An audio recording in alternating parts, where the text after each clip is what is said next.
আজি আমি দোকান এখন গৈছিলোঁ আৰু তাত আমি খালোঁ ৰুটি, কিন্তু আমাৰ তিনিজনৰ ওচৰতে পইচা নাছিলে। মোৰ ওচৰত আছিলে 68 টকা, দিহঁতৰ ওচৰত আছিলে 33 টকা আৰু কেছ পইচা আছিলে আমাৰ ওচৰত 10 টকা। ওপৰততো বহুত বেছি ঠাণ্ডা আছিলে, কিন্তু তলত ইমানে বেছি গৰম হৈছে, নাজানো দিল্লী কেনেকৈ গৈ পাম।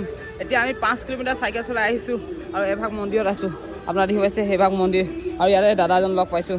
দাদাজনো চাইকেল যাত্ৰা কৰি আছে, আপোনাৰ দেখি পাইছে এইফালে চাইকেল, আৰু ইও 4 ধাম 12 জ্যোতিৰ্লিংগ কৰিছে। আৰু ইয়াতে ধুনীয়াকৈ গা পা ধুলোঁ, আৰু গা পা ধুই অলপমান ৰেষ্ট ল'লোঁ। তাৰপিছত ইয়াৰ পৰা ওলাই যাম বুলি ভাবিছোঁ, কিন্তু সাহসে হোৱা নাই, ইমান ডাঙৰ গৰম দিছে।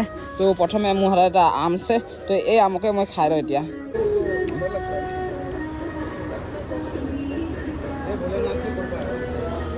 ঠাণ্ডাত মোৰ অৱস্থা বেয়া হৈছিলে, আৰু গৰমত ৰকেটৰ অৱস্থা বেয়া হৈছে। নাজানিছোঁ এই ৰকেট বাৰ বাৰ বেয়া হৈ গৈ আছে।